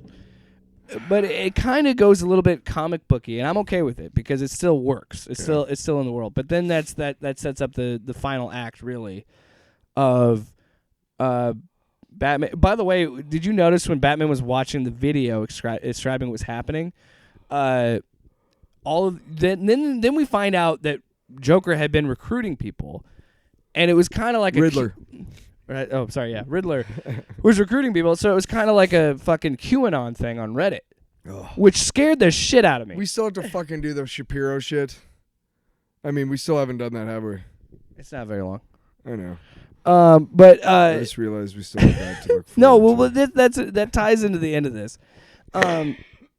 But that was scary for me. That was horrifying. It's frighteningly plausible, is what I think. Well, yeah, because again, it's intercut. So while he's finding this out, we're seeing that the mayor is having her celebration after the election, but it's in Madison Square Garden, or they call it Gotham Square Garden. Yeah. And then we see all the fucking Riddler guys come in on the top where the video board would be. Or like the rafters up there. So now, and they're all loading up their guns to shoot all these people. I'm like, Jesus Christ, this movie got extreme. Yeah. But then again, it's where this movie really excels, is that I knew this was going to happen, but I still freaked out like a giddy child because I love Batman and I love this movie. When he blows open the top of the arena and he slams down on the rafters, and that score just fucking punches you in the face again. And I'm like, fuck yeah! Like, I was cheering. I didn't cheer, but I was like, Luke and I were grinning because we're like, beat the fuck out of these people, please. And then, do you remember the scene where he's fighting him and he takes one guy, punches him, and then jumps up to another part of the rafter, and when he does it, he does like a barrel roll, takes out two guys, lands on his feet, and then punches the other guy, the third guy that was standing behind him. Yes? There's just a lot happening in that scene. There was a lot happening. So yeah, he beats the shit out of that's them. Gordon takes the mayor gets shot, but not in the head, which is stupid, but which always makes me laugh about these Batman movies is there's so many times I'm like, just shoot him in the face. Yeah, but you're talking about a bunch of amateurs. Well, it's easy to say when you don't have that man running at you and punching you, a little bit easier. And it's also fiction. So have fun with it. And then there's one guy that finally gets him, which again is like, really? He's been getting shot this whole movie, but this one guy clips him. But he falls off and he's about to die. And this was a really deliberate choice, and I liked it because it kind of again shows that these aren't real criminals. These are just people that have been radicalized. Because he's taking forever to load the gun. Yeah. And it was a really cool sequence. And then, of course, Catwoman jumps up. She's there for some reason. Or no, she's trying to leave the city, and she sees the water and goes back to the arena. No, she can't leave. They won't let Yeah, her. she tries to. Yeah, and then the water shows up after they say, yeah, you can't leave. He's like, yeah, the city's sinking. So they go back. She goes back, saves Batman, and then more water keeps breaking through the arena. Everybody's freaking out. And Batman stopped the Riddler shooters, but he didn't stop the water. And then I think this is what's really cool about this movie is the choice is I'm not going to stop the water, but I have to get people out of here. Yeah. And that again, not a word is said about that. It's all action. He freaks out. He doesn't know what to do. He immediately shoots the grapple hook, gets off the rafters, cuts himself down in the water. He doesn't know how deep the water is. He could probably die. But he knows that, like, I have to get these people out of here. Yeah. And that was the biggest character growth moment. That was the moment where Batman finally learned, I don't have to beat people up to make a difference. Yeah. I can, and I still will, but those people need my help, and I have to save them. And you were talking about this at the end of all of this. There's a scene where the woman is getting airlifted up in a gurney, And she holds on to his hand and just stares at him. Doesn't say a word, just stares at him, but it's that look of like gratitude. Thank you for saving my life. Thank you for saving me. And he doesn't say anything back. He just holds her hand with his and then lets her go and then stares at her as she goes up into the helicopter. And that's a really emotional moment. Because you talk about you were prideful that he finally got I it. almost cried because it was just such a beautiful moment between these two characters, and it was just, I don't know, it was just it was really affirming. It was an affirming moment, and It was nice when that- you go through a movie for 3 hours where everything is dirty and grimy and shit, and you finally see a little bit of hope. Yeah. I think that's exactly what Reeves' intent was with that scene. Yeah, and that's what he says at the end of the movie. He goes, "I've realized I've had an impact on these people more than I thought, and they're giving me hope." And because that moment when they beat the Riddler guy, he takes off the mask and he says, "What are you?" He says, "I am vengeance," and that is again a character moment of being like, "I'm not doing this in the right way," because he still got inspired by the Joker or the Riddler, excuse me, and the Riddler got inspired by me for the wrong reasons. They're doing this the wrong way. They learned that I can brutalize these criminals, and that will do something. But in reality, it's like I could do more to do things. And she earlier in the movie, the mayor says you should probably do more of the philanthropy. You dick. Yeah. Anyway, overall, I think again, I thought I was being a little too brash and emotional after seeing this movie last night. I'm like, this is my favorite Batman. But the more I talk about it, it's my favorite Batman movie. Yeah. Hands down, it's my number one. And I don't. And also, look, people, you can like both. The Dark Knight is a great fucking Batman movie. I'm not saying it isn't. I'm just saying I prefer this, and it's okay to like Nolan's more. Honestly, they feel like two different movies. It's the same character, but I think they're both trying to. I think if you have a problem with one of the with I think if you take Reeves and Nolan and you have a problem with one of them but you like the other one, I think you're missing the point of both. Yeah. Got to be honest. I think they're both trying to. Speaking of assholes who miss the point. Yes. Nice yes. segue. By Nice. the way. Nice. Yeah. So these are clips from Ben Shapiro because he decided to go on Twitter. I'm not your buddy guy. Changed my mind. Do you like the Star Wars one? Yeah. I'm not your buddy guy. I'm not your guy, pal. The fucking Luke and Vader.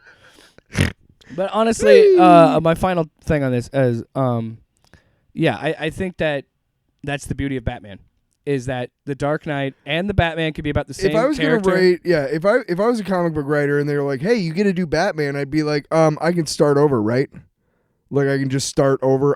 There's no fucking way I'm gonna look at 80 years of fucking continuity to see where the fuck he is now. There's no fucking way. But I can just start over, right? and that's the beauty. And that's kind of what Reeves did. Was like, I can just do my own thing, right? And they're like, yeah, and he's like, good, because fuck all that continuity bullshit. I think Batman, more than a lot of characters, the beauty of him is you can have so many different ways to tell a story about him. And again, the Dark Knight and the Batman are about the same character, but they're two totally different movies in my mind. And I like both. I think Batman's my favorite. Would you say The Batman is your favorite Batman movie? Or would you say Batman 89 maybe? You know what? Maybe next week we'll do Too soon to tell. I don't know. Well, maybe when it comes back What out. your voice. Maybe when it comes out on HBO Max, we rewatch it and we'll give a Batman ranking. Yeah. Yeah, we did with Yeah. Spider-Man. Okay. All right, so let's talk about Ben Shapiro's Batman review because he went on. While everybody is praising this movie on Twitter, of course, he decided to because say it's a it was good bad. movie. And hey, look. If you don't like a movie, that's fine. It's totally fine. But when you're Ben Shapiro, and you can't just not like a movie, you have to not like a movie By and the way, put in your this shitty isn't- politics. Yeah, this isn't the only shitty white guy who's got this. Yeah, kind we of- talked about him earlier. Geeks and Gamers, The Quartering, RK Outpost. Fuck Hey, all of them. Hey, RK Outpost, suck a dick. Oh, Yellow Flash too. Fuck you too. I don't like Fuck you, Yellow you. Flash. You motherfuckers will get your day in hell. You sons of bitches. We're gonna do comic book content.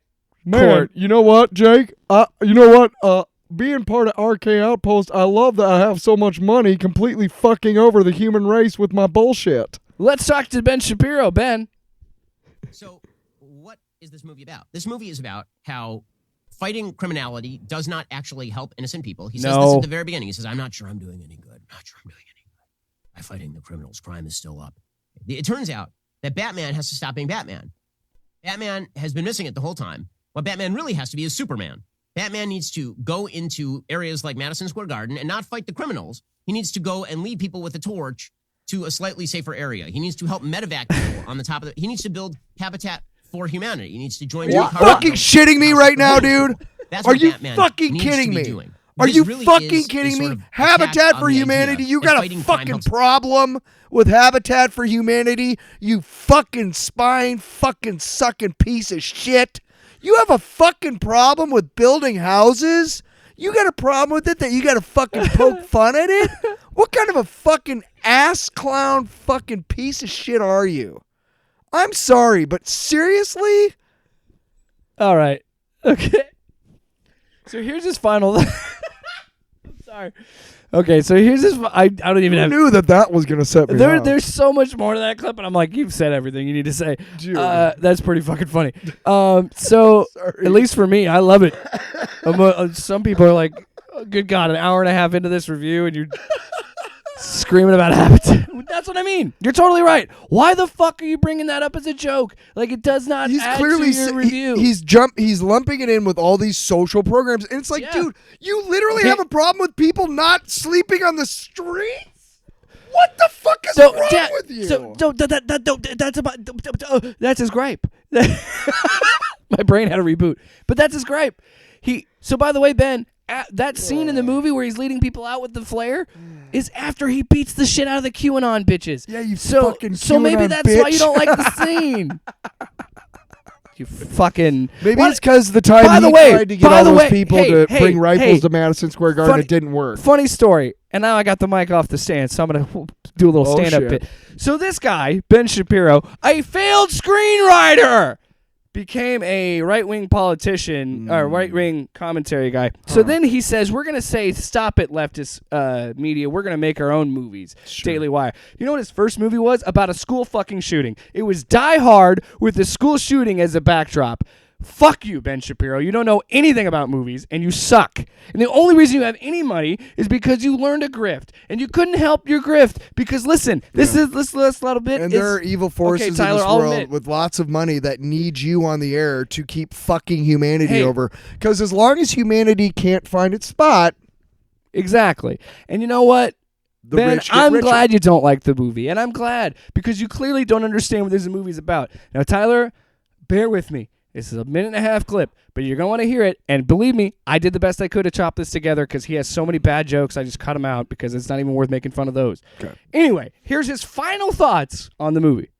It just feels like such a sellout. It feels like such a sellout of what Batman is supposed to be. Again, it's got a little bit of woke politics, but that's really not the problem. The problem is Because black people the are in it. broader woke orientation of the film. If the Nolan Batman was about the idea that you help innocent people by fighting criminality and provide an inspiration to people to fight criminality, if that's the idea of Batman, which it is, that's completely thrown on its head here. Matt Reeves, who's credited as both a director and a writer on the film, he does not like Batman, and I can't get over this. How do you give $150 million to a dude to make a movie about Batman when he clearly does not like Batman?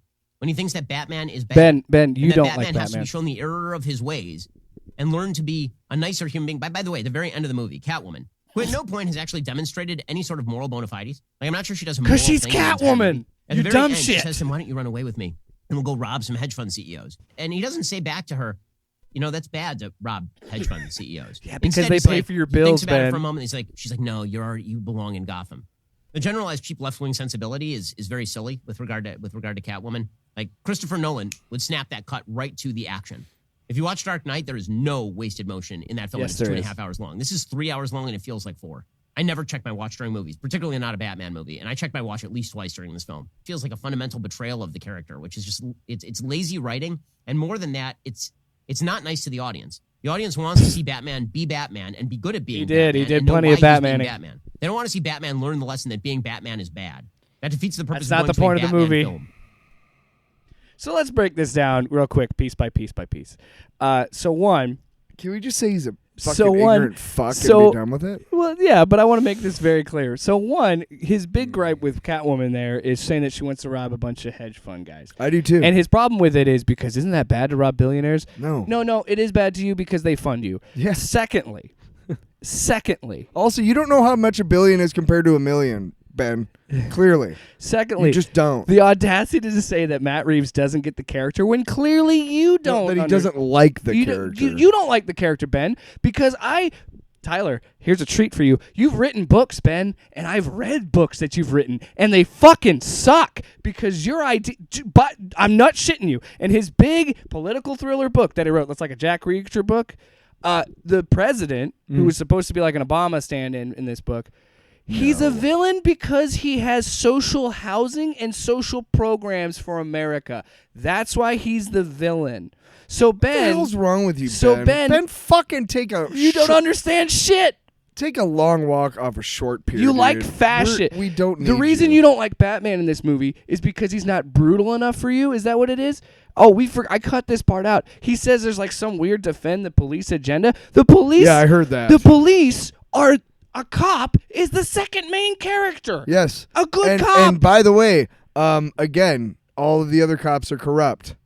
So Always been the fucking story. Is the Gotham PD has been so corrupt. Ben- the only person that Ben, Batman trusts. you're the only guy in America, and this includes white Republicans who still thinks that the cops are pure.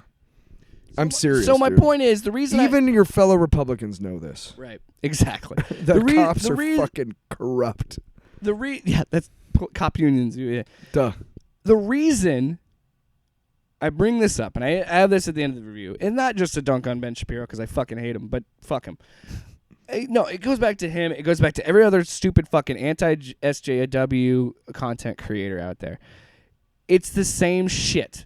It's the same grift. You're mad that Catwoman's black. You're mad that Jim Gordon's black. You're mad that there's a diverse cast, and you can't handle the fact that this is mirroring more of our current times. And you guys just can't handle the fact that when you guys get together, you do it January 6th, or you do what Riddler's Minions did in this movie, and you don't like it because it's not for you. And you can't understand that. And you feel like you're getting left behind because you refuse Because you to are. understand Because you are. that these movies are made for everyone. Make These no comic mistakes. books are made for everyone. Make no mistake, Jake. The reason why these guys are putting so much money into this misinformation campaign to try and divide America is because they are getting left behind. They know it, and they know the only way that they can hold on to what power they have is through throwing money at and by shit. the way, this wokeness shit that you guys The love. problem is that they're never going to run out of money. Yeah, I know. the problem is that this wokeness shit that you guys like to bring up with every fucking movie that has any sort of diversity in it. Yeah. The problem with it is, it's something you guys made up. Yeah. Yes, there's virtue signaling and wokeness in companies. And when it's brought out, like M&Ms and stuff, we make fun of it because we know it's stupid. This movie, at no point, makes it to go out of the way. And you guys somehow tell us Yeah. that you actually wanted to fuck M&Ms at one point, which is just weird. So What the fuck? I'm glad that you didn't. I'm glad that you didn't like Yeah, it, me Ben. too. I'm Fuck you, very Ben. happy. Yeah. Because you know what? Because you've shown to me you don't understand who Batman is. You don't At all. understand any of its character, and continue to just jerk off. know what else jerk is- off to your Christopher Nolan Yeah. movies. That's fine, buddy, and I'm glad you like those. But this movie's not bad. Dude. You just don't know how to tell a story. Wait a second. He likes Christopher Nolan movies. Man, he must have lost his fucking mind with Tenet. A black main character. Holy shit. I'm pretty sure he's reviewed it and probably hates it. Probably. Also, another thing I want to point out. By the way, John David Washington is one of the most fantastic young working actors out there, Have you and I seen- will see him in anything. have you seen Black Klansman? I have not. I It's really really want good. to. I know. I really want to see it. Him and Adam I Driver. like Adam Driver a lot. Yep. But yeah. But to put a pin on that and wrap it up, Ben clearly doesn't know how any of this works because either that or he's just really committed to his grift. Because back, I think last year, he released a video talking about how multiple like popular movies are actually conservative. Guess what? One of the choices it was. You're never gonna believe it. Just it's a sci-fi franchise that you love that had a sequel a couple years ago that was phenomenal. Oh. Blade Runner 2049. Ben Shapiro had the audacity to say that was conservative because it was a pro-life movie because of the android baby. And I'm like, Ben. Ben. But did you know that L.A. had snow in it in that movie because climate change ruined the planet? Ben, did you know that? Ben, it's not a pro-life movie, Ben. You don't know how stories work. You just are really committed to a I don't grip. want to give any more airtime to this fuck. So, Yeah, fuck 'em. how was your weekend? It was pretty good. Good. We had a we had a baby shower and I don't really care how your weekend went. got way I'm my family. I just wanted to stop talking about bad. I know. I don't really care. Thank you to everybody for the last two. I'm just the problem is I'm so fucking likable that people just want to keep buying me stuff, and there's just so much. We have so much stuff for our baby. I have It's a so finite exciting. amount of space. And I'm running out of space. And you're giving me infinite amounts of baby shit. No, it's good. If we have another one, I'll just have everything ready to go. I said this to both Jake and Ashley when they were telling me like, oh, we have too much. Every parent I know has said at one point, at one point I was like, it's too much. And then about 6 months into the actual baby being there, it was like, fuck, I have no idea how, but we don't have enough. Well, no, I'm actually more excited because then again, like I said, if we have another one, we'll just have everything there. It's all good to go. Don't have to worry about it. Your older brother shouting this onesie. Especially if we have another boy, because then it's just like, boom. Don't even have to get new clothes. Also, Ben Shapiro, you're right, man. You know what? If you got, this is exactly how dem libtards are. If you do have a little girl, your second baby, what you're going to do is you're going to go, no, you're a boy, and dress him in the boys' hand-me-downs, right? Because that's what we want. We want. Yes. Yeah. Well, right, Ben? Right, Ben? You fuck. By the way, Governor Reynolds, fucking shame on you and shame on Iowa Republicans for attacking trans children. Yeah, fuck Iowa, GOP, fuck Ben Jeff Shapiro. Shipley. Jeff Shipley wants to suck. Let's get out of this, man. Why did I start this? Yeah, why did you do it? You said you wanted to wrap it up. I'll cut it out. Just fuck him. I'll just cut it out of the end. Well, I'll clip. Just take out the part where I start saying the thing about the suck. That's when I started going a little bit. Call Ben Shapiro a spine sucking something. I was gonna say something sucking and then spineless, and I just anyway, Spider-Man No Way Home is still the undisputed champ. We didn't quite make it to over Spider-Man No Way Home. Where are we at right now? Granted, most of this is we kind of condensed it because we have things to do, but. No, I just found out. I just found out about an hour ago that fucking that it's snowing, and I'm out like in a small town where he lives, and I got to get back to a city. So we had on an interstate. Yeah, we had to kind of cut it a little short. Yeah. But anyway, thanks so much for listening. We had fun. Yeah, I told Tyler this last night. It was a movie that really just caught me off guard. It was a movie that I had extremely high expectations, and it exceeded every single one of them. And it was a movie that, that world I went. Well, and now HBO Max is gonna have a Penguin spinoff and an Arkham Asylum spinoff. So I'm wondering how they're gonna expand on that world that Matt Reeves has created. But I'm really excited. Before we go, I do want to say that Matt Reeves has come out and stated definitively, or he has talked about Barry Keoghan's character at the end of the movie with Riddler. That's a tease that it could be the Joker. He has said, this is his exact words, he is a proto-Joker. So he's before the real Joker, according to him. His main thing is, I didn't even know that was him. I don't want you guys going out there thinking he's the Joker. I don't want you guys going out there thinking he's going to be in the sequel. So he's a pre-Joker. If that's the case, and they don't make him the sequel, I will respect that as a nice little tease, like a nice little nod to the character. He had also mentioned that he would want to do something with Mr. Freeze too. So I wonder if he'll ever. He stuck his head behind the bill.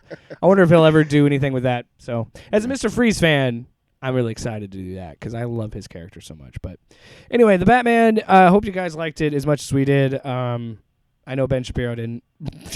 So, Tyler, how should we end this show? What drop should we pick? I'll say this.